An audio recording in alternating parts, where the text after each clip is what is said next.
அண்ணே அந்த சாப்பாடு தொட்டு எடுங்கண்ணே. சாப்பாடு இல்லாம மண்ணா மத்தவங்களுக்கு வெயிடா கொடுக்க முடியாது.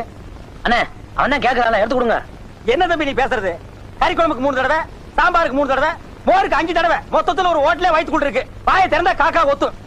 அண்ணே ஒருத்தர் நல்லா சாப்பிடறத குறை சொல்லக்கூடாது. உண்மையிலே சாப்பிட கொடுத்து வச்சிருக்கணும். அவன் தான் பசி பறக்க மாட்டான்னு தெரியுமில்ல, எடுத்து கொடுங்க. என்ன வேற எடுத்து சாப்பிடு. நேத்துக்கு 2 டயலாக் கூட்டானே, அது யார் கேக்குறது?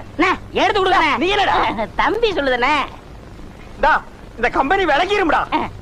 மெதுவா சாப்பிடு. நான் எந்திரிக்கிறேன். அதோ அந்த குழம்பு சட்டி. குழம்பு சட்டியா? மூஞ்சில 10 பேர் காரி துப்புங்கடா.